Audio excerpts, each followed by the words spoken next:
A man at the absolute pinnacle of his success, Garrett Montgomery believed he owned the world. He had the penthouse, the private jet, and a wife who was the perfect, elegant accessory to his gilded life. But perfection wasn't enough. In the hushed corner of a Michelin-starred restaurant, he committed the ultimate betrayal, sliding a legendary diamond ring onto the finger of his mistress, a ring with a history as deep and dark as the secrets he kept. He thought it was just another asset, he was moving another conquest. He had no idea that the silent, graceful woman he left at home wasn't just his wife. She was his greatest miscalculation, and she wasn't about to get even, she was about to get everything. The weight of the velvet box in Garrett Montgomery's inner jacket pocket was a familiar sensation. It was the specific gravity of a secret, dense and thrilling. He sat opposite Scarlett Laurent, at a secluded corner table, at per se the city lights of Columbus Circle, a glittering, out-of-focus backdrop to the real main event. Scarlett was 26 in age, that felt both impossibly young and dangerously ambitious. Her eyes, the color of warm honey, were fixed on him, reflecting the candlelight and a hunger he found intoxicating. "You've been quiet tonight, Garrett," she murmured, her fingers tracing the rim of her wine glass. The wine was a 1998 Chateau Margaux, a bottle he'd had the sommelier retrieve from the restaurant's private cellar. It was a wine that cost more than most people's monthly rent, a casual display of the power he wielded. Garrett offered a practiced, charming smile, just admiring the view. He wasn't talking about the city. He was the CEO and founder of Apex Innovations, a tech behemoth he had built from the ground up. His face was a regular feature on the covers of Forbes and Wired. He was 48 years old, with a mane of silvering hair he kept impeccably styled, and the lean, predatory physique of a man who fought time with personal trainers and sheer force of will. He had everything, including a wife, Aurelia, who was, in his estimation, the perfect corporate spouse. She was beautiful, poised from old money, and completely uninterested in the brutal mechanics of his business world. She ran charities, hosted flawless dinner parties, and looked stunning on his arm. She was predictable, and for Garrett, predictability bred complacency. Scarlett was the antidote to that complacency. She was a fiery, unpredictable variable in the otherwise sterile equation of his life. "I have something for you," he said, his voice dropping to a conspiratorial whisper. He slid the box across the starched white linen. Scarlett's perfectly glossed lips parted in a silent gasp. She didn't open it immediately, instead, savoring the moment her eyes locked on his. She knew the game. This wasn't a gift of love. It was a transaction. It was a retainer for her time, her affection, her discretion. Garrett. She breathed, her fingers finally closing around the box. She lifted the lid. Inside, nestled on a bed of black satin, was the ring. It wasn't just a ring.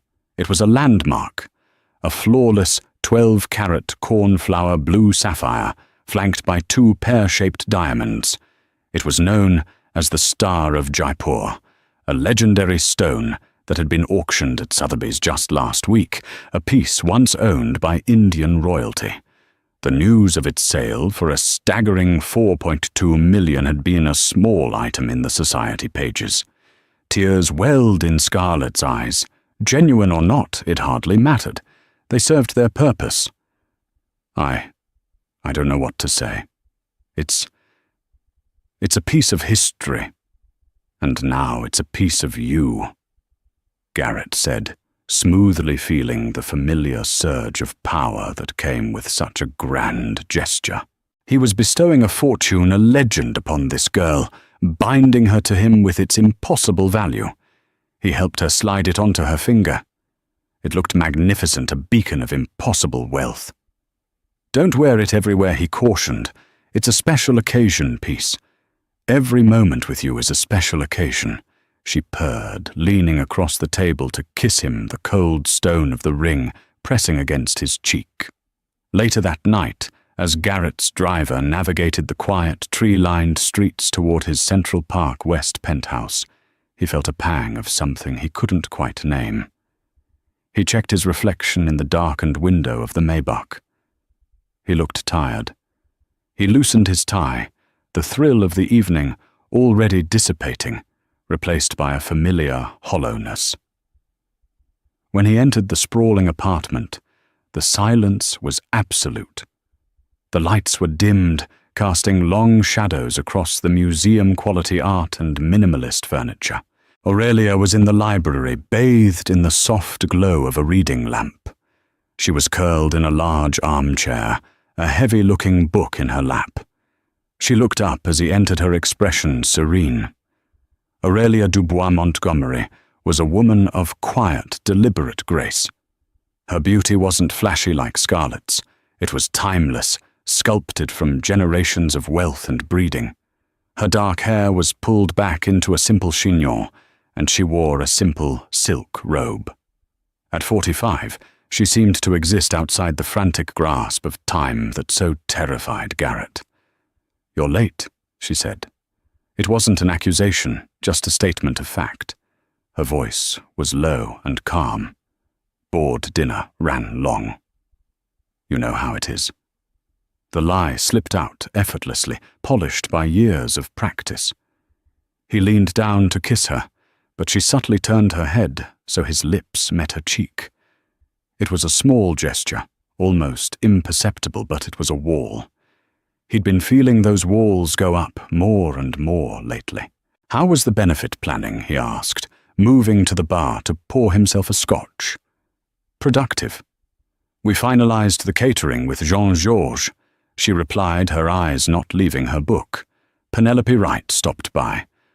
Her firm is handling the auction contracts." Penelope was Aurelia's oldest friend and a partner at Sullivan & Cromwell, one of the most powerful law firms in the city. Garrett had always found her unnervingly sharp. Good.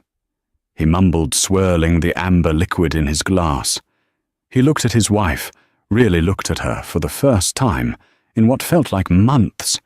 He saw the elegant line of her neck, the intelligent set of her eyes. He had married her because she was the right choice, a strategic merger of his new money ambition with her old money prestige. He had never considered her a partner. She was a director on the board of a few museums, a philanthropist. He handled the real world, the world of hostile takeovers and stock options. She handled the world of floral arrangements and seating charts. He felt a sudden, inexplicable urge to confess, to tell her about the ring, about the hollowness, about everything. But the moment passed. It was easier to maintain the fiction. It was safer. "I'm heading to bed," he said, draining his glass. "Big day tomorrow. We're closing the Neuralink acquisition." "Of course," Aurelia said, finally looking up from her book. Her eyes were clear and steady, revealing nothing. "Sleep well, Garrett." He walked out of the library, leaving her in her pool of soft light. He was the king of his world, a master of the universe. He had just handed over a multi-million-dollar treasure to his mistress and lied to his wife's face without flinching. He felt no guilt. He felt nothing at all. And in that vast, empty feeling, he failed to notice the title of the book Aurelia was reading, The Art of War. Aurelia waited until the sound of the master bedroom door clicked shut, a definitive, solid sound that echoed the closing of a chapter. She sat motionless for a full 10 minutes, her senses attuned to the quiet hum of the penthouse. The only sound was the faint traffic noise from the streets below and the rhythmic beating of her own heart. She closed her book, marking her page, and set it deliberately on the side table. The war she was studying was not one of swords and shields, but of leverage and information. She walked not to her own bedroom, but down the long art-lined corridor to Garrett's private study. It was his sanctuary, a space of dark wood, leather, and technology that she rarely entered. The room smelled of his cologne, and a faint, metallic scent of ambition. Her destination was a large, steel-grey safe concealed behind an abstract painting by Gerhard Richter. She knew the combination. It was the date their first and only child, a son, would have been born had he survived the pregnancy 20 years ago. The irony of Garrett using a date of shared tragedy to secure his private treasures was a cruelty so profound it had long ago ceased to sting, hardening instead into a cold, hard stone in her gut. Her fingers, steady and sure, turned the dial. A soft click and the heavy door swung open. Inside were neat stacks of bearer bonds, several high-end watches, in their cases property deeds and a collection of jewelry boxes. Most were from Graf Harry Winston Cartier, but her eyes went directly to the long, dark blue box from Sotheby's. It was exactly where she had seen it 2 weeks ago, when she'd retrieved her mother's pearls. She lifted the lid. The black satin interior was empty. The indentation where the star of Jaipur had rested was a perfect, sapphire-shaped void. It wasn't a shock. It was a confirmation. Aurelia felt no rage, no hot flash of betrayal. What she felt was a chilling, crystalline clarity, the kind that comes after a long fever has broken. For years she had lived in a state of willful ignorance, choosing to interpret the late nights, the sudden business trips, and the emotional distance as the necessary sacrifices for his monumental success. She had played her part, the supportive, unquestioning wife, because it was easier than confronting the truth. But the truth had now presented itself in the form of an empty box.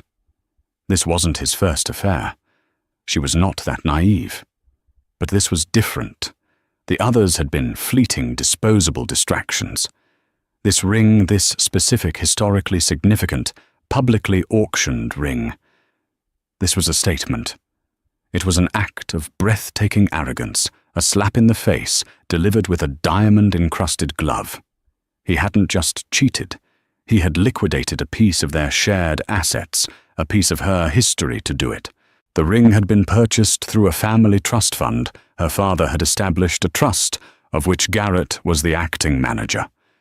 It was legally and morally half hers. She closed the safe, spun the dial, and slid the Richter painting back into place, her movements fluid and silent. The next morning she met Penelope Wright at a quiet cafe on the Upper East Side, far from their usual haunts.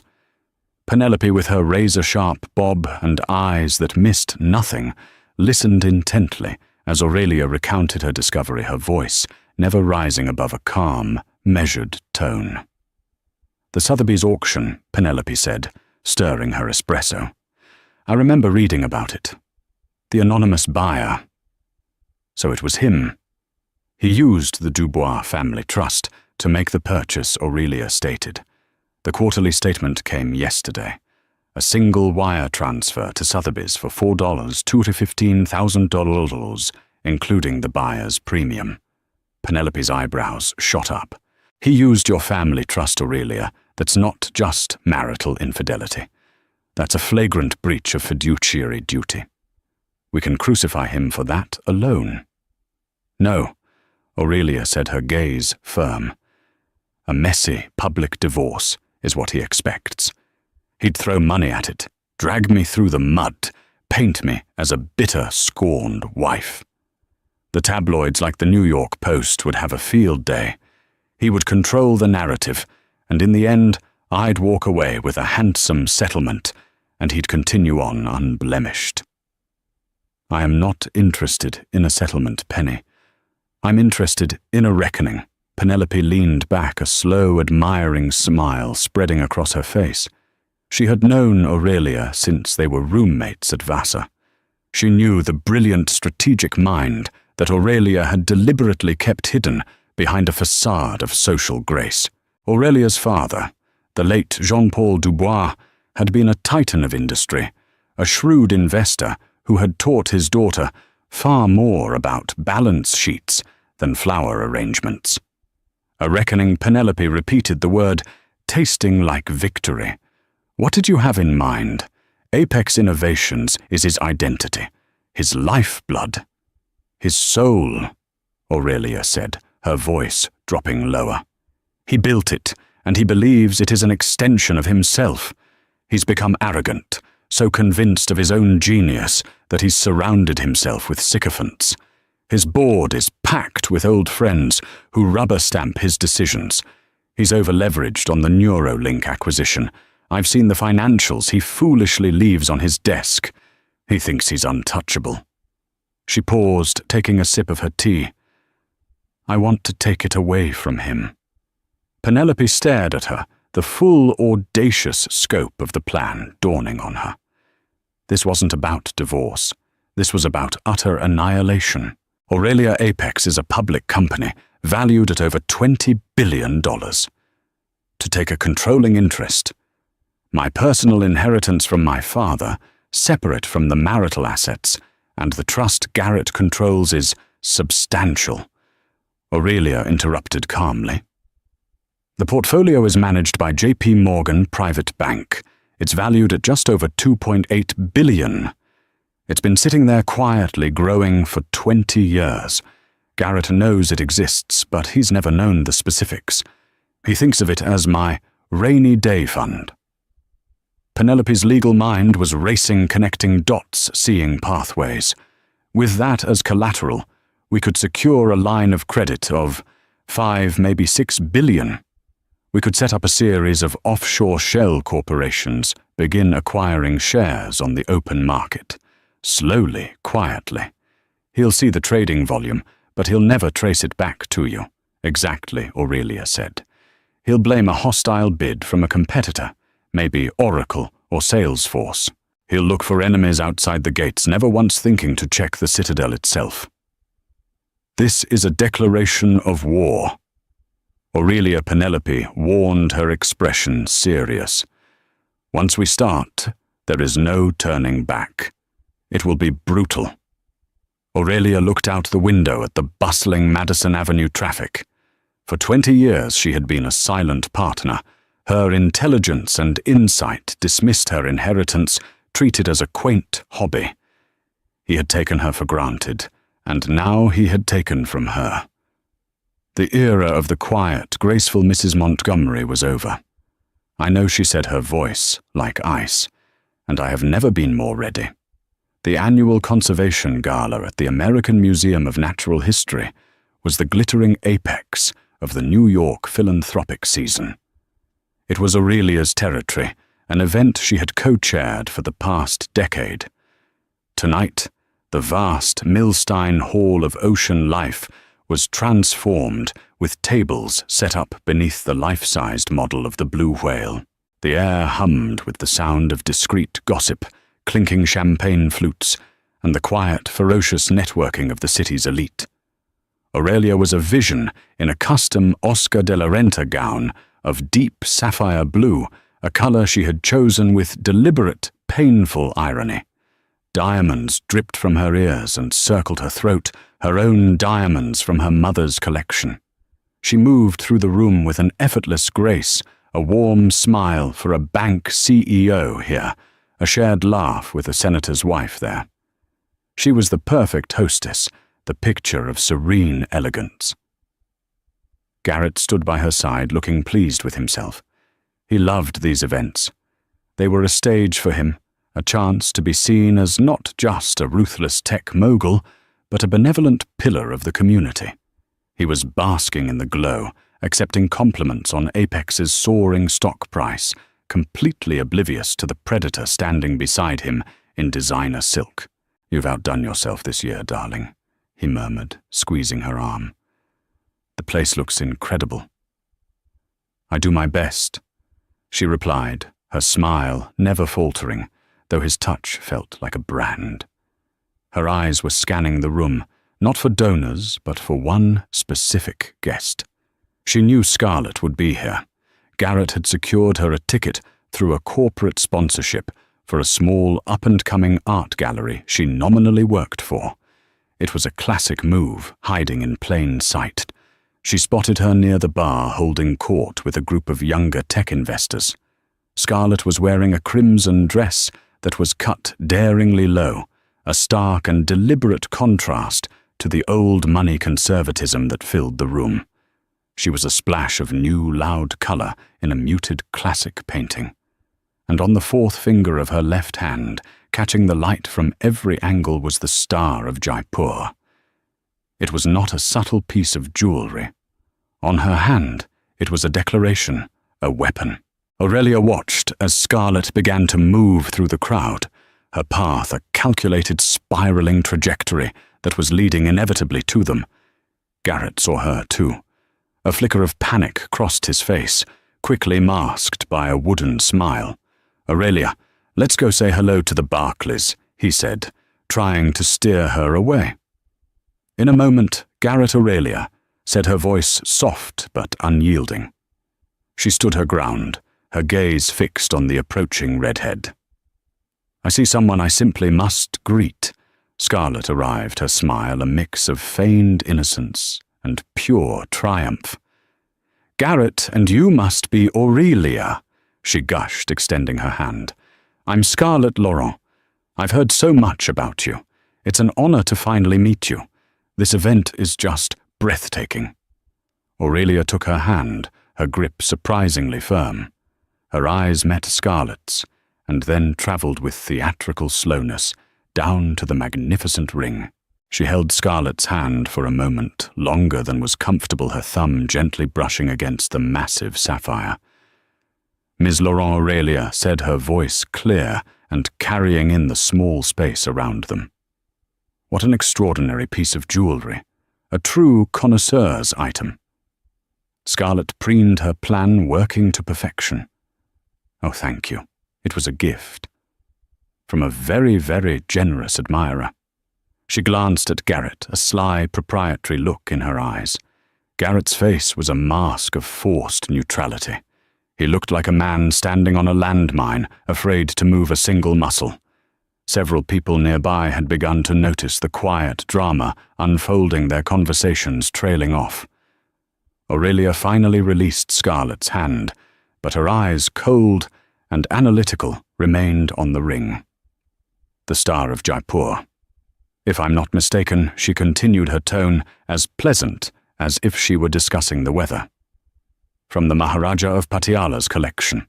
I followed the auction at Sotheby's with great interest. A fascinating piece. Its history is rather turbulent. It's said to bring great fortune to whoever possesses it, but terrible ruin to whoever steals it. Or I suppose to whoever receives it under false pretenses." The smile on Scarlett's face faltered. The air grew thick with unspoken meaning. Garrett's jaw was clenched so tight, a muscle ticked violently. Aurelia then turned her full attention to the younger woman, her smile becoming something sharp and almost pitying. "It's a magnificent stone. But you must be careful, dear. A ring of that size and significance requires a certain stature to wear. On the wrong hand, it can look less like a gift and more like a transaction, almost vulgar." The word hung in the air, a perfectly delivered stiletto. Scarlett's face, which had been flushed with triumph, turned pale with humiliation. The onlookers quickly averted their eyes, pretending to be engrossed in their canapes. Without another glance at Scarlett, Aurelia turned to her husband. "Garrett, darling, you promised me a dance." She looped her arm through his and gently pulled him toward the dance floor, leaving a stunned Scarlett standing alone, the multi-million-dollar ring on her finger, suddenly feeling as heavy and as cheap as a piece of glass. As they swayed to the music, Garrett's grip on her was painfully tight. What the hell was that? He hissed, his voice a furious whisper. "You were trying to embarrass me." Aurelia leaned her head against his shoulder, her voice a placid murmur against his ear.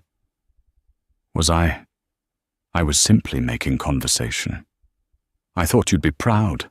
You always said you wanted me to take more of an interest in your acquisitions." He pulled back, searching her face for any sign of anger, of tears, of the hysterics he had prepared himself to handle. but he found nothing. Her expression was perfectly, terrifyingly serene. It was like looking into the calm, placid blue of a lake and knowing that just beneath the surface, the depths were icy cold and infinitely deep. He had come tonight, expecting to manage a potentially awkward situation. He realized now, with a dawning sense of dread, he couldn't comprehend that he had not been managing anything. He had just walked blind and smiling straight into the opening salvo of a war he didn't even know had been declared. The Monday after the gala, the silent war began. In a nondescript office in the Cayman Islands, a newly formed entity named Athena Holdings executed its first buy order for 50,000 shares of Apex Innovations. The transaction was a drop in the ocean, completely unnoticed by the market. The next day, another entity, Nemesis Capital, registered in Delaware, bought 75,000 shares. Over the next 3 months, this pattern continued with relentless, ghost-like precision. A network of 12 shell corporations managed by Penelope Wright's most discreet associates and funded by Aurelia's J.P. Morgan credit line began to systematically absorb Apex stock. They bought in small, irregular blocks at different times of day through various brokers, creating a trading pattern so diffuse and chaotic it was almost impossible to trace back to a single source. It was a masterpiece of financial camouflage. Aurelia, meanwhile, played her part to perfection. She continued her life as Mrs. Montgomery, with a placid, almost beatific calm. She attended her charity board meetings, oversaw the redecoration of their Hamptons estate, and hosted a dinner party for the French ambassador. To Garrett, her behavior after the gala was baffling. He had expected an explosion, a confrontation. Instead, he got nothing. A polite, distant coolness had settled between them, a chasm of unspoken words he was too arrogant and too cowardly to cross. He wrote it off as a prolonged sulk, a feminine Cold War he could wait out. His focus was on his company. Strange things were happening at Apex. The trading volume is up 18% over the 90-day average, but the price is barely moving, said David Chen Garrett's CFO, pointing at a complex chart on the large screen in Garrett's office. It's death by 1,000 cuts. Someone is accumulating a massive position, but they're being incredibly careful not to spook the market and drive up the price. Garrett stared at the data, a knot of anxiety tightening in his stomach. It's got to be a competitor. Ellison over at Oracle, maybe, or Benioff at Salesforce. They'd love to get their hands on our AI patents. We've had our people at Goldman Sachs run the analysis, David said, adjusting his glasses. They can't find a trail. The buy orders are coming from everywhere and nowhere. It's the most sophisticated stealth accumulation they've ever seen. Whoever this is, they're not just rich. They're brilliant. Garrett slammed his fist on his mahogany desk. Brilliant and gutless. Why not just launch a tender offer? Make a real play for the company instead of skulking in the shadows. He was agitated, paranoid. He started seeing threats everywhere. He snapped at his assistants, questioned the loyalty of his board members, and spent sleepless nights staring at stock tickers. The Neuralink acquisition, which should have been his crowning achievement, had stretched the company's finances thin, making it vulnerable. The debt they had taken on was substantial. A sudden dip in stock price or a hostile takeover bid now would be catastrophic. The pressure was also affecting his relationship with Scarlett. Their clandestine meetings became less about passion and more about his frantic, obsessive monologues about market fluctuations and corporate espionage. "I just don't understand why you're so worried," Scarlett said one afternoon in the sterile, modern hotel suite Garrett kept for their trysts. She was examining her reflection, admiring the star of Jaipur on her finger. "You're Garrett Montgomery. You'll crush them." "It's not that simple, Scarlett," he snapped, pacing the room. "This isn't a street fight. It's a chess game, and my opponent is a ghost." He looked at her, truly looked at her, and for the first time, her youth and lack of sophistication grated on him. She couldn't grasp the scale of the threat he was facing. Her world was a simple one of gifts and admiration. His was a complex, brutal ecosystem of power and capital. They were speaking different languages. The thrill was gone, replaced by a growing irritation. Meanwhile, in her quiet library overlooking Central Park, Aurelia was playing the game with the precision of a grandmaster. Every evening, Penelope would send over an encrypted file containing the day's acquisitions and a market analysis from a team of ex-McKinsey consultants she had hired. Aurelia studied the reports, cross-referencing them with the Apex quarterly earnings reports and shareholder documents Garrett left lying around his study. She learned the rhythms of her husband's company, its strengths, its vulnerabilities. She knew which board members were loyalists and which ones were merely opportunistic. She knew where the financial weak points were, the divisions that were underperforming, the vanity projects that were draining resources. "We're at 4.7%, Penelope reported during one of their secure video calls. "Once we cross the 5% threshold, we'll be legally required to file a 13D with the SEC. That's when the ghost shows its face. "Not yet," Aurelia said. "Garrett holds 22% of the company. The board and loyal executives hold another 15%. The rest is held by institutional investors and the public. He feels secure in his 37% controlling block. He won't see the threat until it's at his throat. We need to move faster. Aurelia, to accelerate, we'd need more capital. A lot more." Aurelia paused, her gaze distant. "My father owned a vineyard in Bordeaux, Chateau Dubois-la-Fleur. It wasn't part of the trust.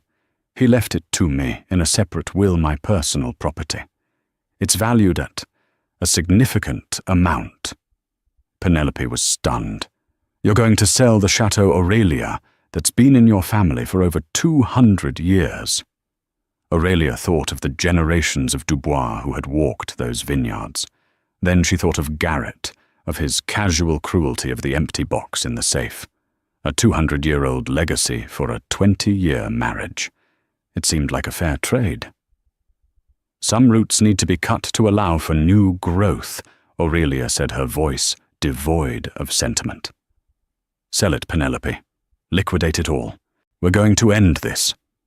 As the deal to sell the French vineyard was quietly brokered in Paris, Garrett in New York was becoming increasingly unhinged. He called an emergency meeting with his executive team. "I want a poison pill provision drafted immediately," he commanded, his voice raw. "A shareholder rights plan.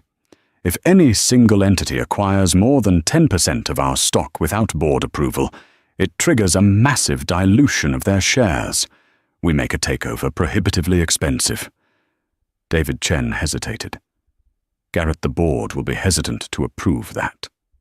It's a drastic measure, it screams desperation to the market. It will tank our stock price." "I don't care," Garrett roared, his face red. "I will not lose my company to some faceless hedge fund coward. He was building fortifications, laying traps, and preparing for a siege. He was a king in his castle, watching the horizon for an invading army. He never once thought to check the Queen's chambers where the maps were being redrawn, and the entire kingdom was being sold silently and invisibly from right under his feet." The day the 13D filing hit the SEC was a Tuesday. The document was an earthquake. It revealed that a single previously unknown investment vehicle, Athena Holdings, had acquired 8.9% of Apex Innovations. Wall Street was electrified. The ghost finally had a name, but no face.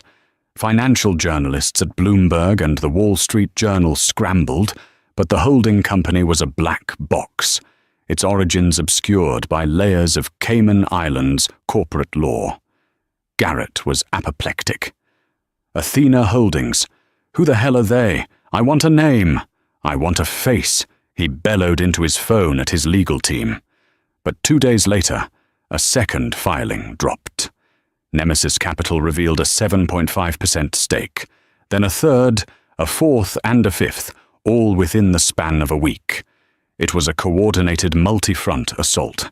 In total, a consortium of seemingly unrelated entities now owned a combined 40% of Apex Innovations.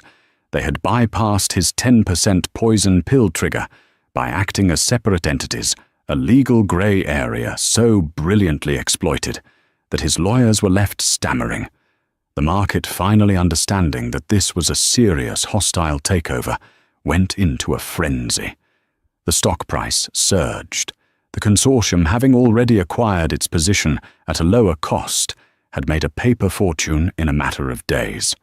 The final move came via a terse, formal letter from Penelope Wright's firm, Sullivan and Cromwell, acting on behalf of the consortium. It called for an emergency meeting of the board of directors to discuss the new controlling shareholder structure and the future strategic direction of the company. Garrett spent the 48 hours leading up to the meeting in a state of furious, sleepless paranoia. He met with his loyal board members, trying to shore up his support. His 37% block, which had once seemed an insurmountable fortress, was now a minority position. The consortium held 41%. The remaining 22% was held by institutional investors and swing voters on the board who were notoriously unsentimental. They would back whichever side promised them the greatest return. Garrett was a fighter. He prepared for the fight of his life.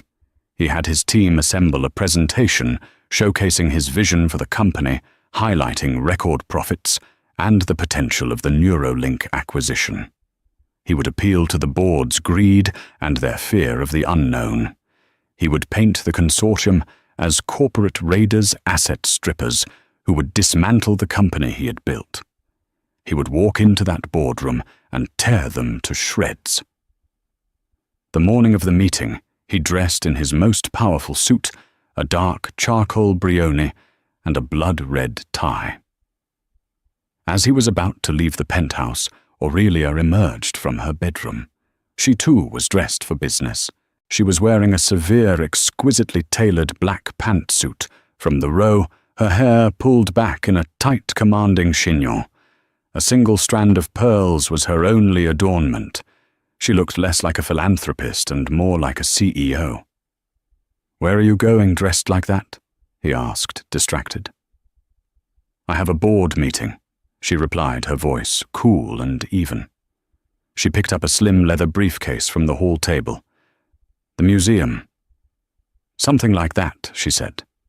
She looked him directly in the eye. "Good luck today, Garrett. I have a feeling you're going to need it."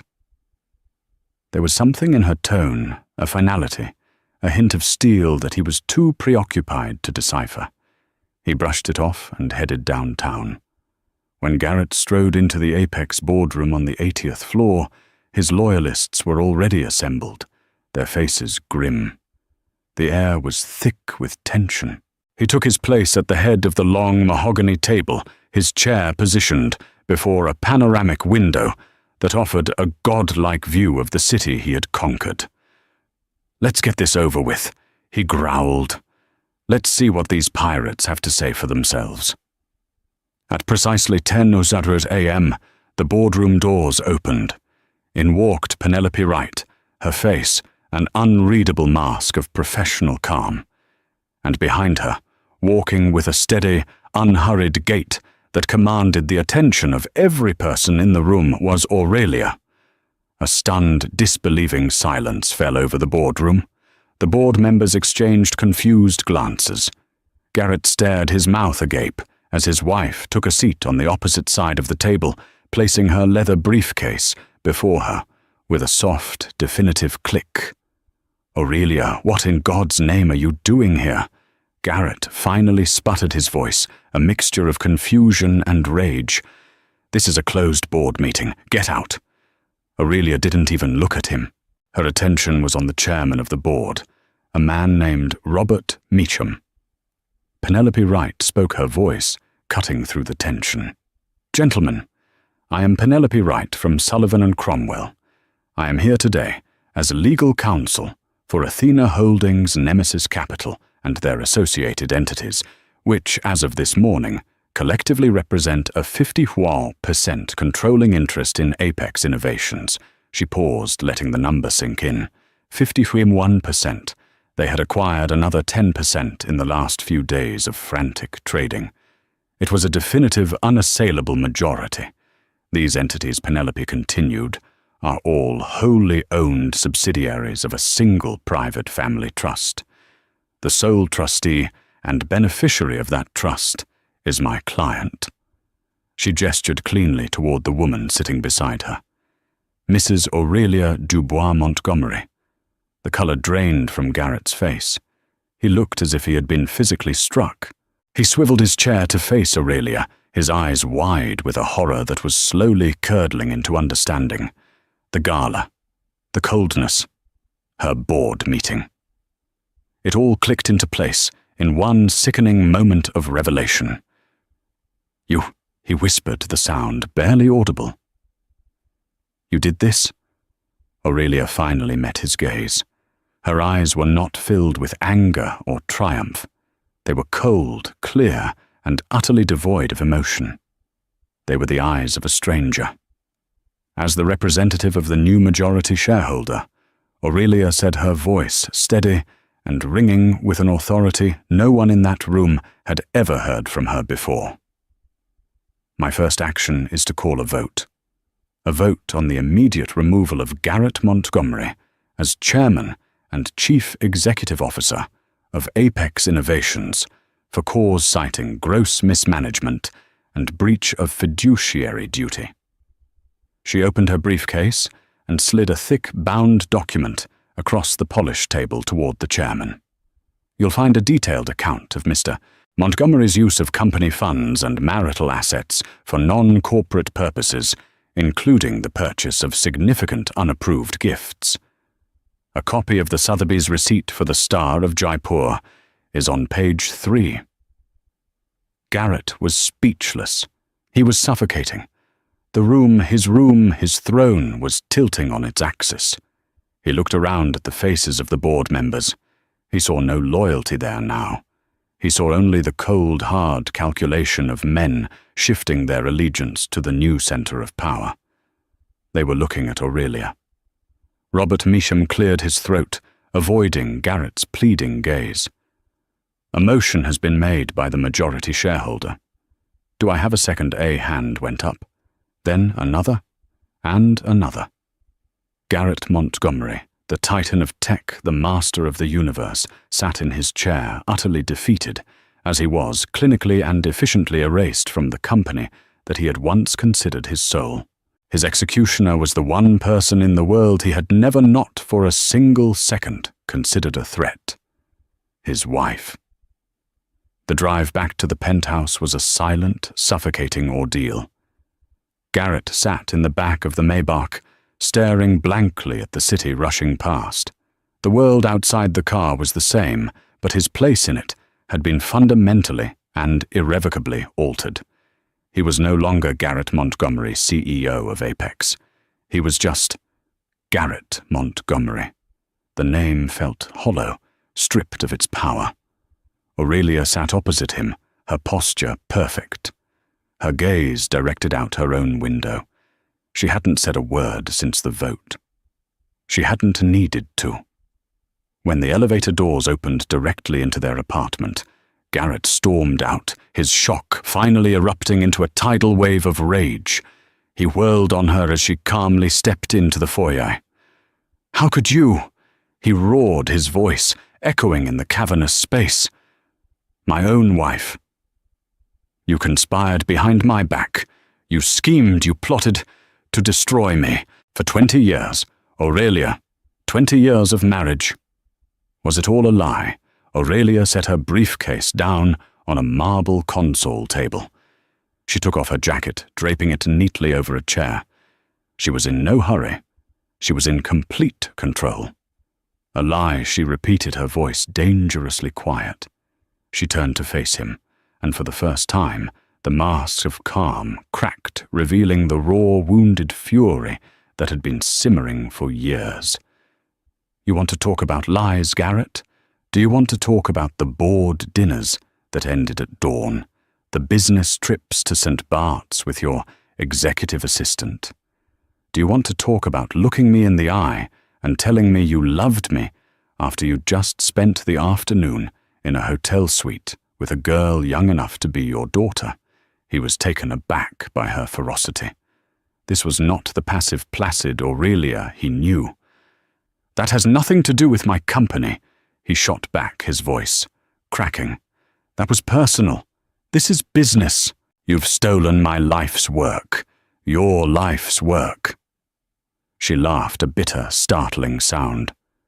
"You built Apex with seed money from my father's estate. You leveraged my family's name and connections to get your first meetings at Goldman Sachs.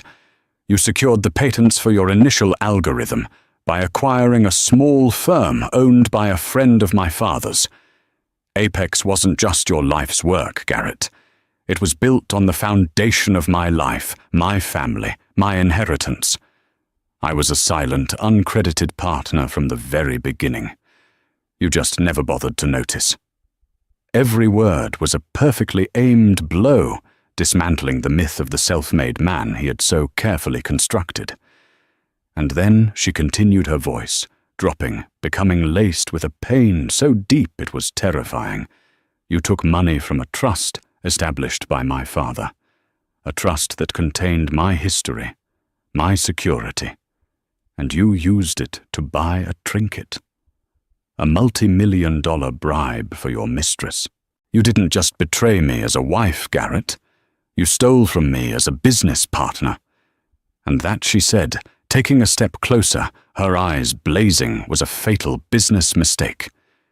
He was deflated, the rage draining out of him, replaced by a desperate, pathetic pleading. "Aurelia, please. We can fix this.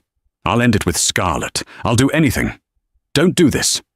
Don't take my company. It's not your company anymore." She stated the finality of the words like a death sentence.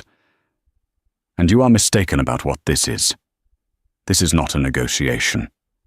This is an accounting for 20 years of being underestimated, for 20 years of being a decorative object, for 20 years of being patted on the head and told not to worry my pretty little head about real work. The accounting is now complete. The debt has been paid." She walked past him, heading toward the master suite. "My lawyers have already filed for divorce. They will be in touch with yours. I will be staying in the penthouse. You, I believe, still have the key to your hotel suite. I suggest you use it." The fallout for Scarlett Laurent was swift and brutal. The day after the board meeting, her phone lit up with calls from Garrett. She ignored them. She was no fool. She read the news alerts from the Wall Street Journal. Garrett Montgomery ousted from Apex in shocking boardroom coup, led by wife Aurelia Montgomery. She knew instantly that her meal ticket had expired. Garrett was no longer a king. He was a liability. Her brief, glorious flight into the stratosphere of New York society was over. Her only remaining asset was the star of Jaipur. She took it to a private jeweler on 47th Street, a man known for his discretion. She needed to liquidate it fast. She imagined the millions of dollars she would get enough to set her up for life, a handsome severance package for her services. The jeweler examined the ring under a loupe, his face grim. "The stone is magnificent," he said. "But there is a problem." What problem? Scarlett asked, her heart beginning to pound. "I made some calls. It seems Sullivan and Cromwell, on behalf of the Dubois Family Trust, has placed a lien on the stone. They have filed a legal claim stating it is stolen property purchased with misappropriated funds. No reputable dealer in the world will touch it. It's a 12-carat, $4 million paperweight. In fact, possessing it could make you an accessory to a crime." Scarlett stared at him, the blood draining from her face. The ring, her symbol of triumph, was now a trap. Aurelia hadn't just disarmed her, she had turned her own weapon against her. Scarlett was left with nothing but a worthless, beautiful rock and the bitter taste of being a pawn in a game far more complex than she had ever imagined. She had flown close to the sun, and her wings, it turned out, were made of nothing more than glass.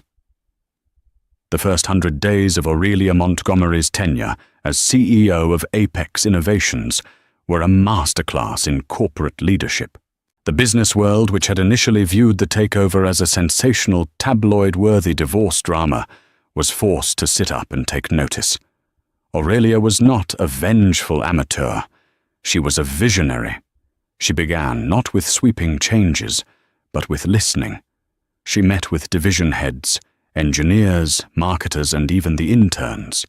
She walked the floors of the company headquarters, asking questions and absorbing information with an intensity that stunned employees who were used to Garrett's top-down authoritarian style. Her first major executive decision was to promote David Chen to Chief Operating Officer. He had been loyal to Garrett, but he was more importantly loyal to the company. Aurelia recognized his talent and his integrity. Her second move was to announce a complete strategic review of the company, led by the prestigious consulting firm McKinsey & Company. She ruthlessly cut Garrett's vanity projects, saving the company hundreds of millions of dollars. She renegotiated the terms of the Neuralink acquisition debt, using her old family connections at JP Morgan to secure a more favorable interest rate. She took the capital saved and reinvested it directly into research and development, the true engine of the tech company, which Garrett had been starving in favor of flashier short-term gains. She rebranded. Apex Innovations under her leadership would not just be about profit, but about purpose. She established the Apex Foundation, seeding it with $100 million of her own money to promote STEM education for young women. It wasn't just good philanthropy, it was brilliant PR and a long-term investment in their future talent pool. The market responded. After an initial period of volatility, Apex stock began to climb steadily and surely. It surpassed its previous highs under Garrett's leadership. Aurelia proved to be a natural on quarterly earnings calls, her calm, data-driven, and no-nonsense approach inspiring confidence in a way Garrett's bluster never could. She didn't charm the analysts. She convinced them with cold, hard facts. 6 months after the takeover, she sat in her office, Garrett's old office on the 80th floor. She had redecorated. The dark, masculine wood and leather were gone, replaced with a light, airy design, modern art and orchids. The room was no longer a monument to a single ego, but a functional, beautiful space for work. She was looking over a proposal for a new partnership with the Kering Group, integrating Apex's AI technology into their luxury retail experience. It was a deal Garrett had tried and failed to land for years. Aurelia had secured a meeting with François-Henri Pinault himself. Her phone buzzed. It was a notification from Google Alerts, a small article in Vanity Fair's online society column. It was a brief mention of Garrett Montgomery, spotted at a bar in Miami looking gaunt and a shadow of his former self. The divorce had been finalized, leaving him with a fraction of the fortune he once commanded. He was a man untethered from the source of his power and identity, adrift in a world that no longer revered him. Aurelia read the sentence and felt a surprising lack of emotion. There was no joy, no schadenfreude, no lingering anger. There was only a quiet sense of closure, the feeling of closing a long, difficult book and placing it back on the shelf. His story was over. Hers was just beginning. She put the phone down and turned back to the window. The panoramic view of the city, once Garrett's symbol of conquest, was now hers. But she saw it differently. He had seen a kingdom to be ruled. She saw a network of possibilities, a landscape of connections, a future to be built. The power she held was not the power of possession, but the power of creation. She had not stolen his company. She had liberated it. And in doing so, she had finally completely liberated herself. Aurelia Montgomery's story is a chilling reminder that the most dangerous opponent is the one you never see as a competitor. It's a tale not just of revenge, but of reclamation of a woman taking back the power, the credit and the future that was quietly stolen from her over 2 decades. She didn't just break out of her gilded cage. She dismantled it, sold it for parts, and used the profits to build an empire. It forces us to ask what happens when quiet strength decides to stop being quiet. And in a world of high-stakes business and personal betrayal, what would you have done? Would you have walked away with a settlement? Or would you have demanded the entire company as payment if this story of justice and spectacular revenge captivated you? Make sure to hit that like button, share it with someone who loves a story where the underdog comes out on top, and most importantly, subscribe to our channel. We have many more tales of intrigue, karma, and incredible real-life drama coming your way, and you won't want to miss a single one. The flash of a paparazzi camera is a brutal sound. For most, it's a fleeting annoyance. But on the night of the Wainwright Industries annual charity gala, for one woman sitting alone in a quiet, lamplit home, each flash, seen through the cold glare of a tablet screen, was a gunshot to the heart. She watched her husband, the man whose child she carried, beaming on the red carpet. But the woman clinging to his arm, draped in diamonds and a crimson dress, was not her. This is not a story about heartbreak. It's a story about what happens when a quiet, underestimated woman decides the world has mistaken her kindness for weakness, and that the bill for her husband's betrayal has just come due, in the amount of several $billion. The Lowell Wainwright residence in Greenwich, Connecticut, was a masterpiece of understated elegance. It was a house that whispered wealth rather than screamed it. Old money or so, anyone would assume. For Audrina Lowell, it was simply home. At 7 months pregnant, her world had become a tranquil cocoon of prenatal yoga nursery preparations, and ensuring her husband, Preston Wainwright, had his suits perfectly pressed and his favorite single malt, a 21-year-old Glenfiddich, waiting for him after a grueling day at the office. Preston was the CEO of Wainwright Industries, a third-generation manufacturing empire he had aggressively modernized. He was handsome, charismatic, and possessed a restless ambition that Audrina had once found intoxicating. Now it often felt like a current pulling him further and further from shore, leaving her behind. "You're sure you don't mind staying home, darling?" he asked, adjusting the cuffs of his bespoke Brioni tuxedo. He smelled of expensive cologne and opportunity. It's going to be a madhouse. Flashing lights, everyone wanting a piece of me. You need to rest. For the baby. Audrina ran a hand over her swollen belly, a soft smile on her face. Of course not, Preston. You go and be brilliant. This is your night. We'll be right here waiting for you. The "we" was a comforting weight inside her.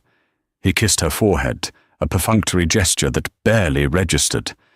"That's my girl. I'll have the driver pick me up. Don't wait up." He was gone in a cloud of ambition and Tom Ford's Oud Wood. Audrina settled onto the plush sofa, the silence of the large house pressing in on her. She'd wanted to go. She had a beautiful custom-made maternity gown from Oscar de la Renta hanging in her closet, a deep sapphire silk that made her feel like a queen. But Preston had been insistent. Over the last few months, his excuses had become more frequent. She was too tired. The events were too loud. The people were too grasping. It was always for her own good, for the baby's good. She pulled up the live feed of the gala on her tablet, a small act of defiance. She wanted to see his big speech, to see him accept the Philanthropist of the Year award. The red carpet coverage was nauseatingly effusive. The host of Entertainment Tonight. Kevin Frazier was gushing about the titans of industry, and here he is now, the man of the hour, CEO Preston Wainwright. The announcer boomed. Audrina leaned closer, her heart swelling with a familiar pride. The camera panned to Preston as he stepped out of his Maybach. He looked every inch the corporate king. But he wasn't alone. He turned and offered his hand to someone still inside the car. A slender, manicured hand, adorned with a gaudy diamond bracelet, took his. Then she emerged, a woman Audrina vaguely recognized from the company's marketing department, Tiffany LaSalle. She was poured into a crimson dress that was more paint than fabric, her blonde hair a blinding beacon under the lights. She clung to Preston's arm, not as a colleague, but as a trophy. The world tilted on its axis. Audrina's breath hitched. "And who is this stunning vision?" Preston Kevin Frazier asked his microphone, practically in Preston's face. Preston laughed, a smooth, practiced sound that suddenly made Audrina's skin crawl. "This is Tiffany LaSalle, our brilliant head of global branding. She's the secret to our success." He squeezed Tiffany's hand, his gaze lingering on her for a fraction too long. Tiffany preened. "Oh, Preston, you give me too much credit. I just help polish the diamond." The innuendo was as subtle as a sledgehammer. Audrina's tablet felt slick in her suddenly sweaty palms. She watched paralyzed as they posed for the cameras. Preston's hand was resting on the small of Tiffany's back, his thumb drawing slow proprietary circles. It was an intimate gesture she knew all too well. Her phone buzzed, a text from her friend Bethany, who worked in finance and kept an eye on the society pages. "Audrina, are you seeing this? Tell me that's his cousin." Another buzz, a link to a notorious gossip blog, The Gilded Dirt. The headline was already up: Wainwright's new asset, CEO debuts platinum blonde, as wife Audrina Lowell mysteriously absent. The article was vicious. It painted Audrina as a reclusive, frumpy socialite, and Tiffany as the vibrant, savvy woman behind the throne. They called them a power couple. The word wife was a phantom limb, an ache where something used to be. Each photograph, each shared glance between Preston and Tiffany was another twist of the knife. He wasn't just having an affair. He was erasing her. He had taken her place, their life, and put another woman in it, parading her on the grandest stage of their professional lives, while his pregnant wife sat at home, told to rest. The pride she had felt moments before curdled into something cold and heavy in the pit of her stomach. The baby kicked a sharp, insistent reminder of the life intertwined with the man who was currently dismantling hers live on television. Tears welled hot and bitter, but she choked them back. The sadness was a raging inferno, but beneath it, something else was beginning to stir. An ember of fury long dormant was starting to glow. He thought she was fragile, delicate, a beautiful piece of art to be kept in his gilded cage. He had forgotten who she was. He had forgotten her name. Not Wainwright, but Lowell. And a Lowell she had been taught from birth never ever breaks. They buy the company that tried. The tears lasted for precisely 7 minutes. 1 minute for each month of her pregnancy. For each month she had carried the child of a liar. When the last tear fell, it was as if a switch had been flipped. The grief, raw and gaping, was cauterized by a sudden, chilling clarity. Preston hadn't just broken her heart. He had insulted her intelligence. He had deemed her unworthy of even a discreet betrayal. She walked calmly from the living room, her steps measured and deliberate into the study Preston rarely used. It was her sanctuary, lined with first-edition novels and quiet family portraits. She ignored the photos. She sat behind the antique mahogany desk and picked up a dedicated satellite phone from a locked drawer, a device that hadn't been touched in nearly 5 years. She dialed a number in Switzerland from memory. It rang once. Yes. The voice on the other end was clipped, precise, and instantly familiar. It was the voice of absolute loyalty. Gideon Audrina said, her own voice startlingly steady. "It's me." There was a pause, a millisecond of surprise before the professionalism kicked in. "Audrina. Is everything all right?" Gideon Shaw was more than the family lawyer. He was the custodian of a legacy, a man whose loyalty was not to money, but to the memory of the man who had hired him decades ago. "No," she replied the single word, carrying the weight of her shattered world. "But it will be. It's time. Execute protocol, Regency." Another pause, this one filled with grim understanding. Protocol Regency was a contingency plan with the subtlety of a nuclear option. It was designed for a moment just like this.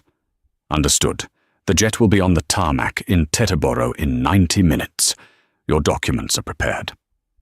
"What about the situation?" Audrina glanced at the tablet where Preston was now on stage, accepting his award with Tiffany beaming at him from the front row. "The situation has declared war. He just doesn't know I have the superior arsenal. I'll see you in Geneva," Gideon said. The line went dead. 90 minutes later, carrying only a single carry-on bag and the weight of her new reality, Audrina Lowell Wainwright walked out of her home. She didn't look back. The Gulfstream G650 was waiting its engines a low hum in the cool night air. The flight crew greeted her with a quiet, "Welcome back," Miss Lowell pointedly omitting the Wainwright. The transition had already begun. As the jet climbed into the stratosphere, leaving the glittering lights of New York behind, Audrina finally allowed the carefully constructed facade of the last 5 years to crumble away. She was not just Audrina Lowell, the quiet art history major wife of a rising CEO. She was the sole heir of Arthur Kensington, her grandfather known only in the most elite financial circles as the Oracle of Zurich had been a phantom. He built one of the world's largest and most secretive private equity firms, Kensington Global Holdings, from nothing. He believed in stealth wealth. He abhorred the ostentatious displays of the nouveau riche. He moved markets with a single phone call and owned controlling stakes in companies that didn't even know he was on their shareholder registry.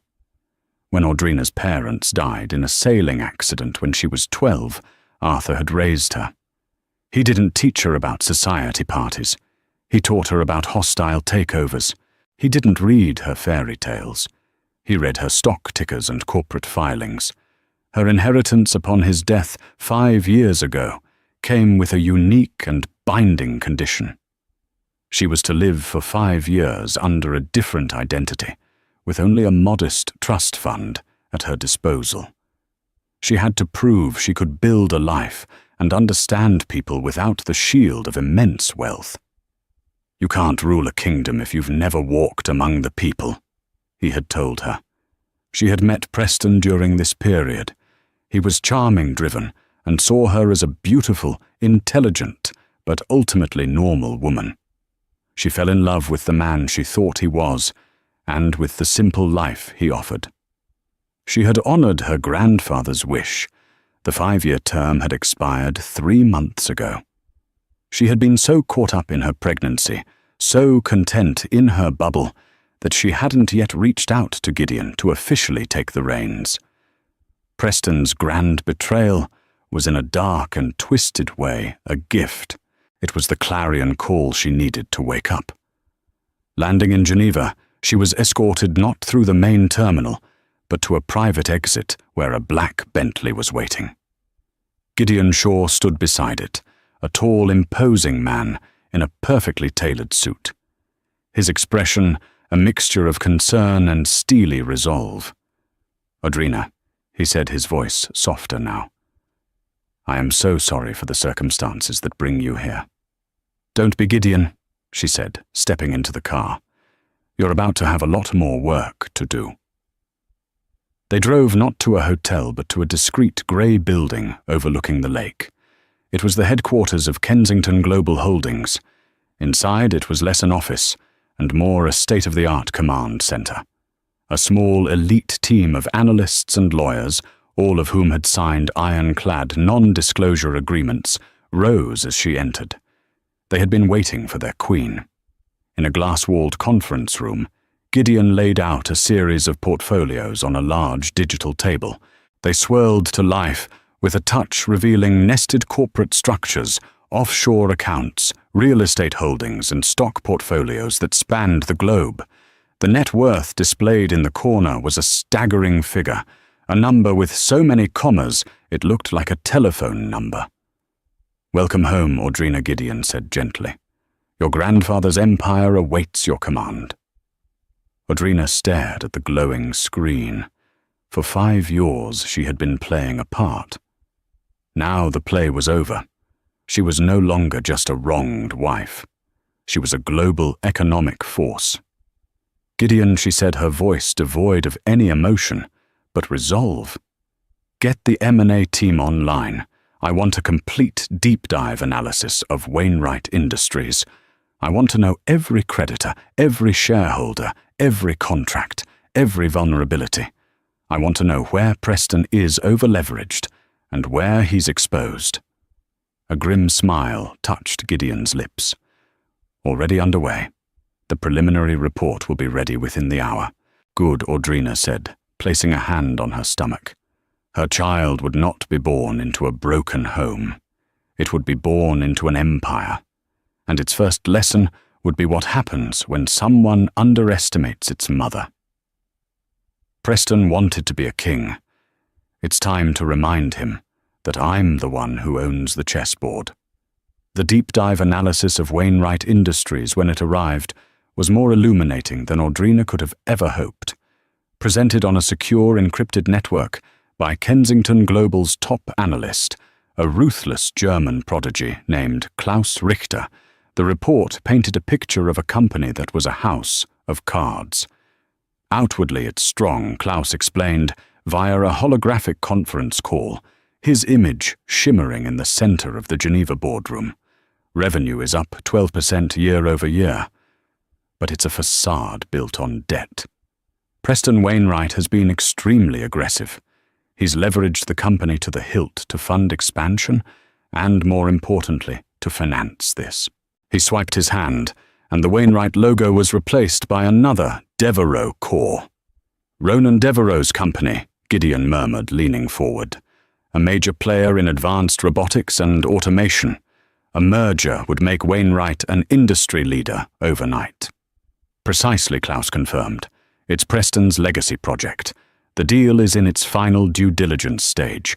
He secured a massive syndicated loan from a consortium of banks led by JP Morgan to finance the acquisition.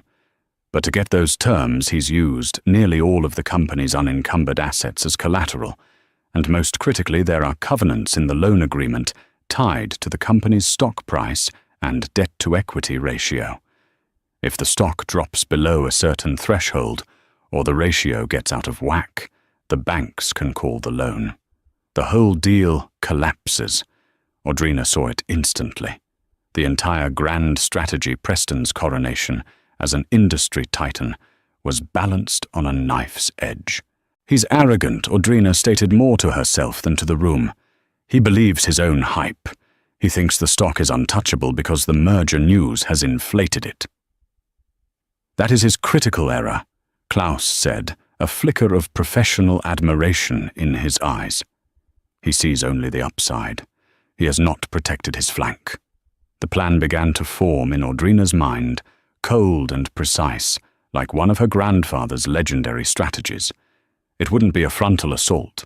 That was too crude, too obvious. This would be death by 1,000 cuts, a campaign of corporate sabotage, so subtle, so surgical, that Preston wouldn't know who was attacking him until it was far too late. Gideon Audrina commanded, her voice ringing with newfound authority.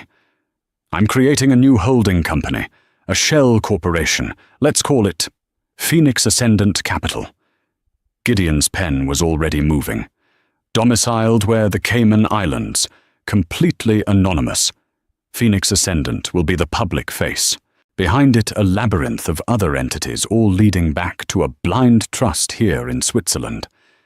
And Phoenix Ascendant's mission, Klaus asked, intrigued. "Its mission is to become Preston Wainwright's biggest nightmare," Audrina replied. "Klaus, I want you to start buying Wainwright Industries corporate bonds on the secondary market. Use a dozen different brokers. I want it quiet. We start with the smaller tranches, the ones no one pays attention to. Then we move to the bigger institutional debt. I want to become his single largest creditor without him ever knowing my name." Next, she turned her attention to the stock. "We can't just short it. That's too visible and could trigger an investigation. I want a more elegant solution." Klaus identified the key institutional shareholders, the pension funds, the mutual funds. "I want to know who their fund managers are, what their pressure points are. We will use Kensington's influence to start whispering in their ears. We'll leak anonymous, expertly crafted analyst reports highlighting Wainwright's debt exposure, questioning the synergy of the Devereux merger. We will create doubt. We will sow fear." The strategy was twofold. First, by buying the debt, she was gathering the ammunition. As the primary creditor, she would eventually hold immense power over the company. Second, by subtly manipulating the stock price downwards, she would trigger the loan covenants. When the banks got nervous, the entire Devereux deal would be in jeopardy. Over the next 3 weeks, Geneva became Audrina's war room. Gone was the soft, accommodating wife. In her place was a shrewd, decisive leader who seemed born for the role.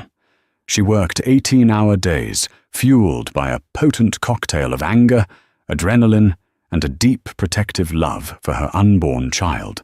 She devoured financial reports, grilled analysts, and mapped out corporate structures with a clarity that amazed even Gideon. She was her grandfather's granddaughter. Phoenix Ascendant Capital moved like a ghost in the financial markets. Millions of dollars of Wainwright debt flowed quietly into its possession. In New York, London, and Tokyo, influential fund managers started receiving unsolicited bearish reports on Wainwright Industries from a mysterious new research firm. The reports were masterpieces of plausible deniability, filled with hard data, but framed in the most negative possible light. The financial news outlets began to pick up on the chatter. A small article appeared in the Wall Street Journal's Heard on the Street column, questioning the high valuation of the Devereux deal. Wainwright's stock, which had been on a steady climb, began to wobble. It dropped a point, then 2. Nothing catastrophic, but the relentless upward momentum had been broken. Meanwhile, Audrina deployed another team. This one focused on Wainwright's operational side. Using Kensington's vast network, they identified a key supplier of rare earth minerals essential for Wainwright's new product line. Kensington Global quietly acquired a majority stake in that supplier. Days later, citing unforeseen logistical challenges, the supplier cancelled its long-term contract with Wainwright Industries, sending their production schedule into chaos. Preston Wainwright, basking in the afterglow of his gala appearance and his flourishing affair with Tiffany, was completely oblivious. He was building his legacy brick by gilded brick, unaware that the very foundations were being systematically dissolved beneath him by a force he couldn't see a ghost in his own machine. A ghost he thought was at home resting. For Preston Wainwright, life had never been better. The gala had been a resounding triumph.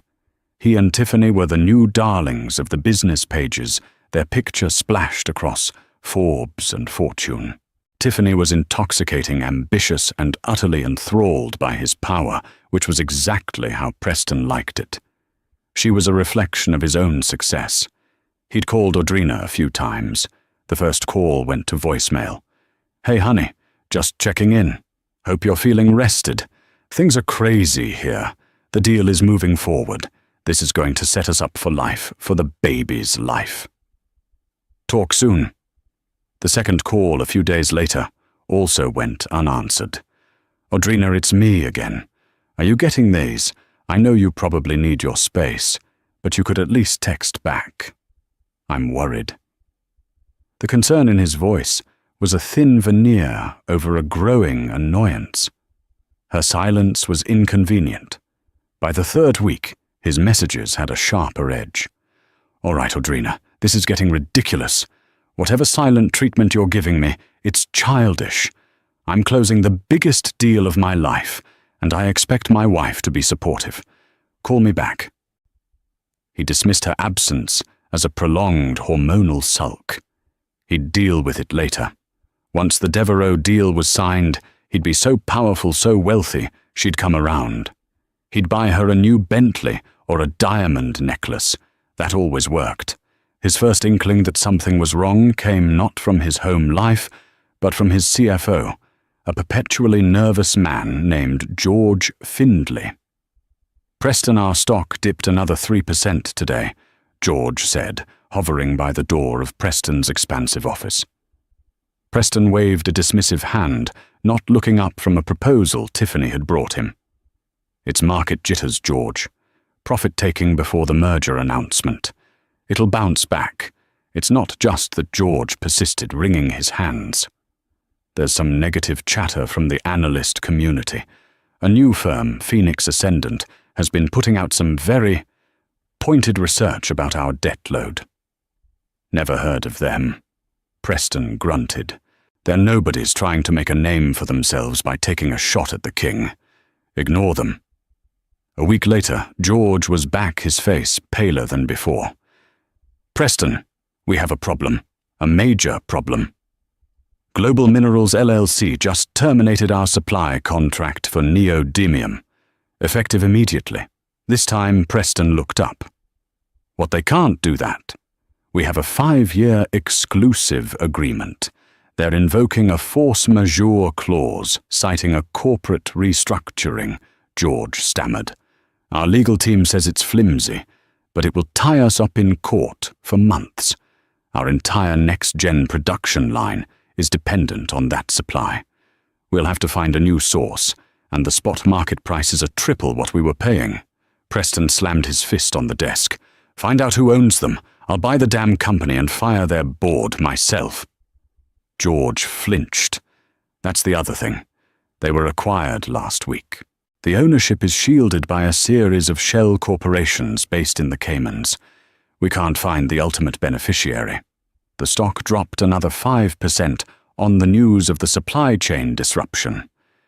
Now it was flirting dangerously with the threshold stipulated in the J.P. Morgan loan covenant. The whispers in the financial district grew louder. Was Wainwright Industries overextended? Was the Devereaux deal too rich? The final blow came during a conference call with the banking consortium. The lead banker from J.P. Morgan, a man named Robert Miller, who had previously been Preston's biggest cheerleader, sounded decidedly cool. Preston Robert began his voice, lacking its usual warmth. "We're growing concerned about the volatility. The stock slide, the supply chain issues. It's making our underwriters nervous. And we've noticed something else. A significant portion of your publicly traded corporate debt has been bought up in recent weeks. It's all been consolidated under one entity." A cold dread began to creep up Preston's spine. "Who a private fund," Robert said. "Phoenix Ascendant Capital." The name hit Preston like a physical blow. The obscure research firm. He had dismissed them as gnats. But they weren't just buzzing. They were biting. They had been quietly buying up his company's debt, becoming one of his most powerful creditors, while simultaneously sabotaging his stock price. This wasn't random market fluctuation. This was a coordinated, sophisticated attack. Furthermore, Robert continued his voice now, like chips of ice. Ronan Devereux's people have been in touch. Given the current instability, they are requesting an emergency meeting to seek reassurances. They've hinted they may need to re-evaluate the terms of the merger or even walk away. The meeting is set for tomorrow morning. At your headquarters. The call ended. Preston sat in stunned silence, the panoramic view of the city from his corner office suddenly feeling like a prison. He was being hunted. An unknown enemy was dismantling his empire from the shadows piece by piece. His legacy project, the Devereux merger, was on the brink of collapse. His company was bleeding. He felt a surge of panic, a desperate need for an anchor. He picked up his phone and dialed Audrina again. It went straight to voicemail. "Audrina." "Pick up the phone," he said, his voice ragged with a fear he hadn't felt in years. I think I'm in trouble." For the first time, he wasn't annoyed by her silence. He was terrified by it. It felt connected somehow. The timing was too perfect.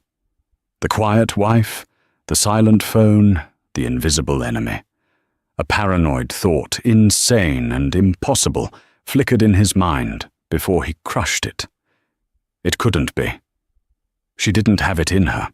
But as he stared out at his kingdom for the first time in his life, Preston Wainwright felt truly, utterly alone. The whispers were no longer just on Wall Street. They were inside his own head. The Wainwright Industries boardroom was a theater of power. A long, polished mahogany table reflected the grim faces of the board members, a collection of old money scions and corporate lifers who had grown fat and complacent under Preston's aggressive leadership. Today, their complacency had curdled into fear. At the head of the table, Preston looked haggard, the strain of the last 48 hours etched onto his face. Across from him sat Ronan Devereux and his team, their expressions unreadable, their silence a weapon.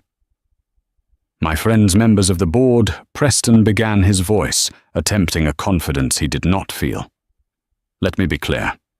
The recent market volatility and supply chain hiccup are temporary setbacks. Our fundamentals are strong. The strategic value of the merger with Devereux Core is undeniable. The value is not in question, Preston Ronan." Devereux cut in his voice, smooth and dangerous. "Your ability to finance it is. Our deal is contingent on a stable Wainwright Industries. Right now, you look anything but stable. Your largest creditor is a ghost and your stock is in freefall." The tension in the room was thick enough to choke on. The board members shifted uncomfortably. Their personal fortunes were tied to this deal. Just as Preston was about to offer another empty platitude, the grand double doors at the end of the boardroom swung open. Every head turned. Framed in the doorway stood Audrina. But it was not the Audrina they knew. Gone was the gentle, soft-spoken wife. This woman was an avenging angel sculpted from ice and steel. She was dressed in a custom Tom Ford pantsuit, its sharp lines accentuating, rather than hiding her pregnancy. Her hair was pulled back in a severe, elegant chignon. Her face was serene, but her eyes held a fire that could melt glaciers. Flanking her were two men. One was Gideon Shaw, whose reputation as one of the world's most formidable corporate lawyers preceded him. The other was Klaus Richter, the architect of Preston's misery. A collective gasp went through the room. Preston stared his face, a mask of utter disbelief. "Audrina, what in God's name are you doing here? This is a private meeting." Audrina ignored him. Her gaze swept across the stunned faces of the board, lingering for a moment on Ronan Devereux, before finally settling on her husband. She didn't walk. She glided into the room, her presence commanding absolute silence. "You're mistaken, Preston," she said, her voice calm and clear, echoing in the cavernous space. "It's not a private meeting. It's my meeting." She stopped at the opposite end of the table, placing her hands flat on the polished wood. "Gentlemen, for those of you who don't know me, my name is Audrina Lowell, and as of 8:00 a.m. this morning, Geneva time, I am the new majority shareholder of Wainwright Industries." A bomb going off would have been quieter. The room erupted in a cacophony of confused, angry shouts. "What is the meaning of this?" one board member sputtered.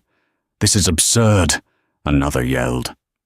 Preston shot to his feet, his face turning a blotchy red. "This is insane. You're my wife. You don't have 2 pennies to rub together. Security, get her out of here." Gideon Shaw stepped forward, placing a sleek leather portfolio on the table. He tapped it once. "I advise you to sit down, Mr. Wainwright." Gideon said, his tone leaving no room for argument. "Everything my client has stated is legally and financially verifiable. Over the past month, the controlling interest in Wainwright Industries, along with 68% of its publicly traded corporate debt, has been acquired by Phoenix Ascendant Capital." He paused for effect. "And as the sole owner and chairman of Phoenix Ascendant, Miss, Lowell now controls this company."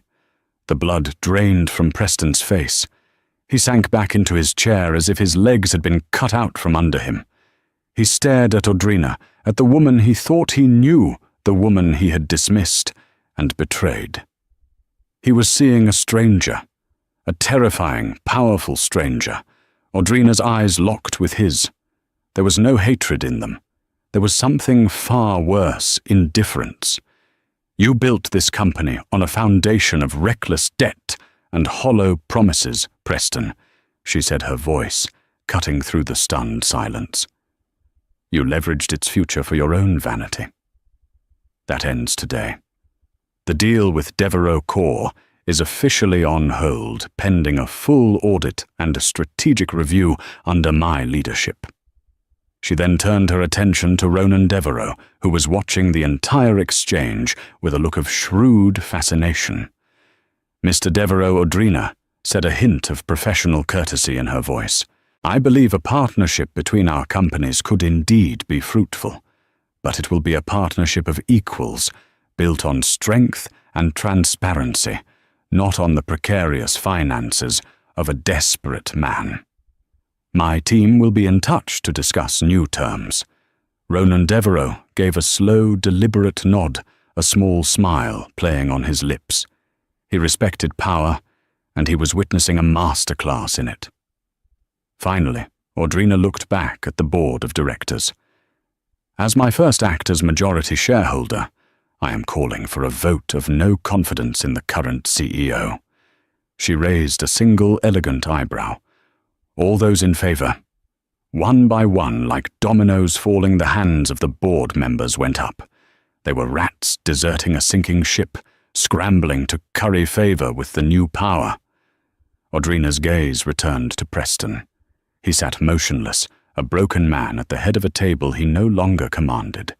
His kingdom had been conquered, his crown seized, and the woman who had just dethroned him was the same one he had told to stay home and rest. "You are dismissed," Preston Audrina said the words as final as a death sentence. "The meeting is adjourned." The board members scurried out of the room, avoiding Preston's gaze as if he were radioactive. Soon only a handful of people remained. Preston still slumped in his chair. Audrina standing resolute and untouchable. Gideon and Klaus, her loyal sentinels. And unexpectedly, Tiffany LaSalle, who had burst in after hearing the commotion, her face a confused mess of peroxide and panic. "Preston, what's going on?" she demanded, rushing to his side. "Who are these people? Why is she here?" Preston didn't even look at her. His entire universe was focused on the woman who was now methodically arranging documents at the head of the table. "Get out," Tiffany Audrina said without looking up. "Excuse me," Tiffany scoffed, placing her hands on her hips. You can't talk to me like that. Preston Audrina finally lifted her head, and the cold authority in her eyes made Tiffany take an involuntary step back. This is no longer your concern. Your employment at Wainwright Industries is terminated effective immediately. Security will escort you from the building. Your personal effects will be couriered to you. You can't do that. Preston Tiffany shrieked, tugging on his arm. It was then that Klaus Richter stepped forward, holding a tablet. Actually, Ms. LaSalle, we can. He swiped the screen to show a series of emails and encrypted text messages. We have conclusive evidence that for the past 6 months, you have been passing proprietary information about the Devereaux deal negotiations to a competitor, Vanguard Consolidated. It appears your brilliance in branding was matched only by your talent for corporate espionage. I believe they paid you quite handsomely. Tiffany's face went white. Preston's head snapped up, a new wave of betrayal washing over his features. He looked at Tiffany, truly looked at her, and saw not a partner, but a parasite. The affair, the flattery, the public appearances, it was all a transaction. He had been a mark. "Get her out of here," Preston rasped, his voice hollow. As security guards materialized and gently but firmly led a protesting Tiffany from the room, Preston finally found the strength to stand. He approached Audrina, his hands raised in a gesture of supplication. "Audrina, please," he whispered, his voice cracking. "Why I don't understand. You don't need to understand the how, Preston. You only need to understand the why," she said, her voice softening fractionally, not with pity, but with a distant memory of the man she thought she had married. You stood on a red carpet and introduced another woman to the world as the secret to your success, while I was at home carrying your child. You didn't just disrespect me. You tried to render me invisible. You made a calculation that I was worthless. "No, that's not true. I love you," he pleaded, reaching for her hand. She pulled it away. "Love, you don't know the meaning of the word. Love is not about convenience. It's not about who looks best on your arm at a party. You love the idea of me, the quiet, supportive wife who made your life easy. You never once bothered to see the real me." "We can fix this," he said, desperation making him frantic. "I'll end it with her. I just did. We have a baby coming. Our family. We can save our family." "There is no we anymore," Audrina stated, the finality in her tone like the closing of a vault door. "You will have liberal visitation rights with your child, conditioned on your good behavior. Financially, you will be provided for, but your time of opulence is over." Gideon stepped forward and slid a single sheet of paper across the table. It was a severance agreement. "As the outgoing CEO, you are entitled to this package," Gideon explained blandly. "It consists of 1 year's base salary, no bonus and no stock options. You will vacate the Greenwich residence within 30 days. It is and always has been a Lowell family property." Preston looked at the figure on the paper. It was a pittance and insult, less than his bonus from the previous year. It was enough to live on, but not enough to maintain the life he had built. He would be a nobody. This is revenge," he spat, the desperation turning to bitter anger. "You're destroying me out of spite." Audrina finally allowed a flicker of emotion to cross her face, a deep, profound sadness. "This isn't revenge, Preston. This is an accounting. You made your choices. You placed your bets. You simply bet on the wrong woman. You thought you were a king, but you built your castle in my backyard, and you forgot that I own the land." She turned to leave her business there, concluded. "I'm the father of your child, Audrina," he yelled after her, his last pathetic attempt to find a foothold. She paused at the door, her back to him. "Yes, you are," she said quietly. and for his sake, I truly hope you learn to be a better man. But you will not be my husband, and you will never again be my equal." And with that, she walked out of the boardroom and out of his life, leaving him alone with the ruins of the empire he had built, and the ghost of the woman he had never known. 6 months later, the view from the top floor of the newly christened Kensington Wainwright Tower was breathtaking. The autumn sun cast long shadows across the city, a city that now moved to a rhythm Audrina Lowell helped conduct. The old dark mahogany of Preston's office had been replaced with clean lines, glass and light. In a state-of-the-art bassinet beside her desk, her son Arthur Lowell gurgled softly in his sleep. He had his mother's eyes. Audrina had been a whirlwind of change. She hadn't dismantled Wainwright Industries. She had surgically rebuilt it. She exposed the rot, fired the sycophantic executives Preston had installed, and promoted a culture of innovation and integrity. The deal with Devereux Corps had been successfully renegotiated. It was now a true merger of equals, creating a technological powerhouse poised to dominate the market for the next decade. Ronan Devereux had become a respected colleague and a trusted ally. She didn't run the company with the frantic, ego-driven ambition of Preston. She led with the quiet, unshakable confidence of her grandfather.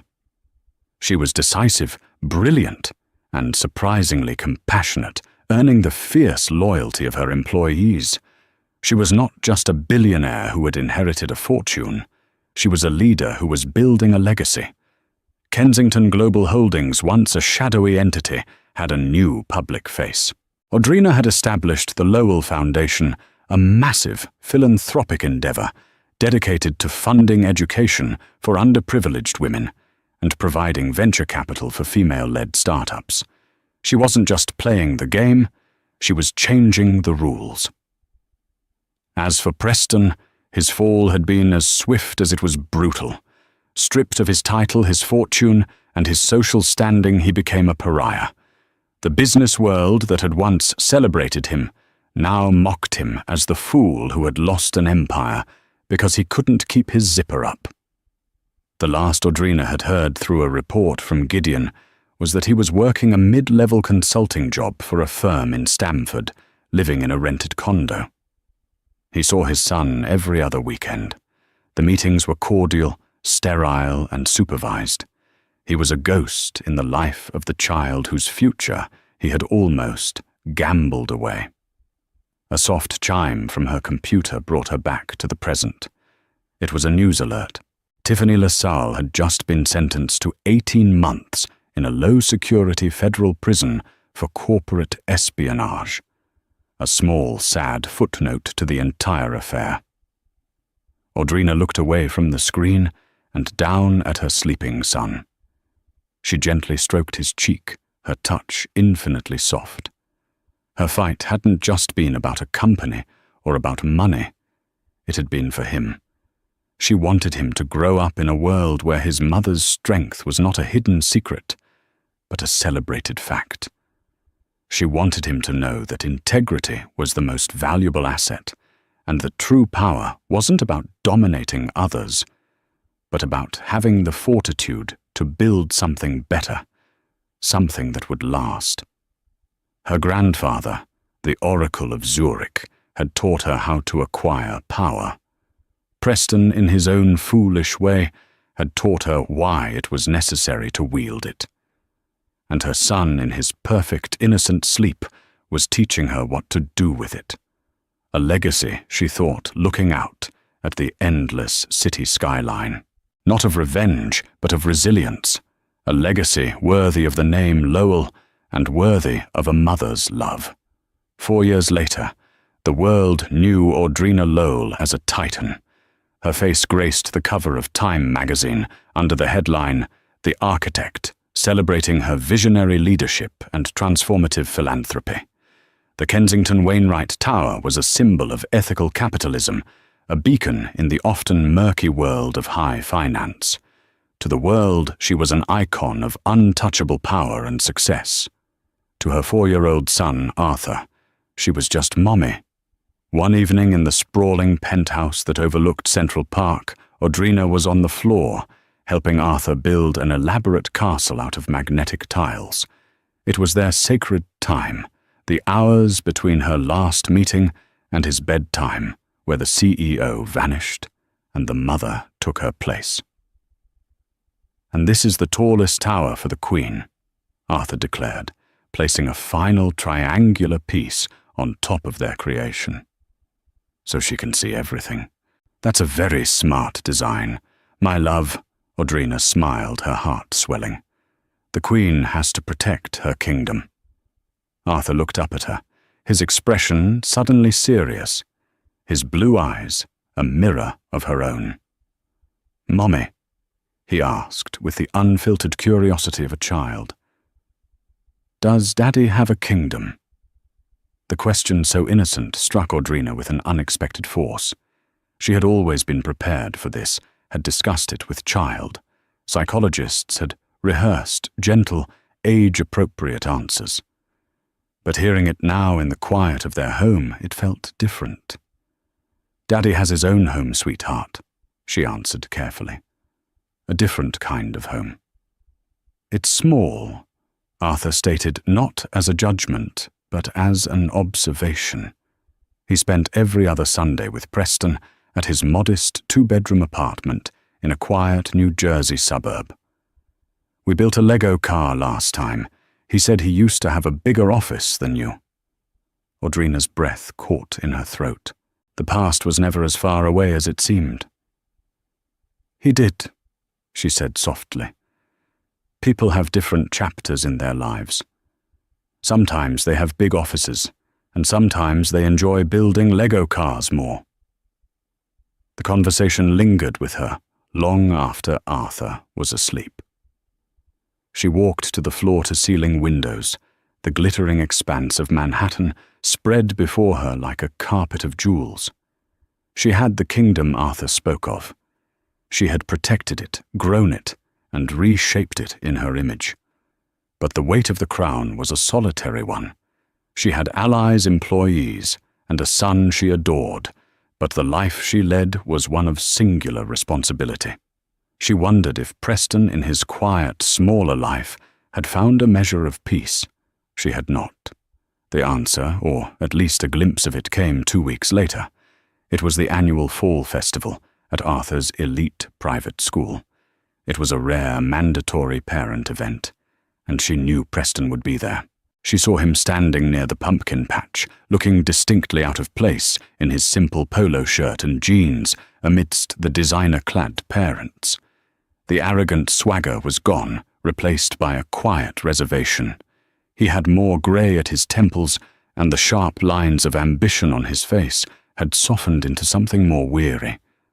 As she approached with Arthur, a flicker of the old tension passed between them. But Arthur broke it, running ahead. "Daddy!" Preston's face lit up as he knelt to hug his son, and in that unguarded moment, Audrina saw not the ghost of her enemy, but simply a father. "He's gotten so tall," Preston said, his voice quiet as Audrina joined them. "He eats like a teenager already," she replied, the exchange feeling unnervingly normal. They walked together for a few minutes, watching Arthur try to throw rings over a gourd. The silence between them was no longer charged with anger, but filled with the unspoken history of a shared life that now felt like a dream. I saw the article in Time. Preston set his eyes on their son. "Congratulations. What you've done with the company, it's incredible. Better than I ever could have done." There was no bitterness in his voice, only a tone of resigned honesty. It was the first time he had ever admitted it. "Thank you, Preston," she said, genuinely surprised. I got a promotion." He offered a faint, self-conscious smile on his face. "I'm a senior partner at the firm now. It's good work, meaningful. I'm home by 6 every night." He paused. "I was a terrible husband, Audrina. I know that. I was so blinded by more. I never stopped to see what I had. This was the apology she never knew she needed, offered not in a boardroom as a plea, but in a schoolyard as a quiet confession. We were both very different people then, she conceded. The best part of our story is right there, she added, nodding towards Arthur, who had just won a small stuffed bear and was holding it up triumphantly for them to see. A genuine smile touched Preston's lips. Yeah, he said, his gaze filled with a profound, sorrowful pride. He is. Later that night, after tucking Arthur into bed, Audrina stood by her window again. The encounter had not unsettled her as she'd feared. Instead, it had brought a sense of closure, of peace. Preston's defeat was no longer the source of her strength. Her strength now came from the empire she commanded, the future she was building, and the little boy sleeping down the hall. She had won the war years ago, but today, in a sun-dappled schoolyard, she finally felt like she had won the peace. The kingdom was secure not because of its wealth or power, but because its queen finally understood that her greatest legacy was not the towering skyscraper that bore her name, but the small hand that would hold hers tomorrow. And so Audrina Lowell didn't just take back her life. She rebuilt the entire world around her on her own terms. This wasn't just a story of revenge. It was a masterclass in empowerment, a testament to the hidden strength within those who are underestimated. It shows that the deepest betrayals can sometimes forge the strongest wills. What would you have done in her shoes? Would you have fought back or walked away? Let us know your thoughts in the comments below. This story is a reminder that you never truly know the power someone holds until you push them too far. If you were captivated by Audrina's incredible journey from a wronged wife to a corporate queen, please show your support by hitting that like button. Share this story with anyone who needs a reminder of their own inner strength. And most importantly, subscribe to our channel and turn on notifications so you never miss another unforgettable story of justice and ultimate triumph. Thank you for listening.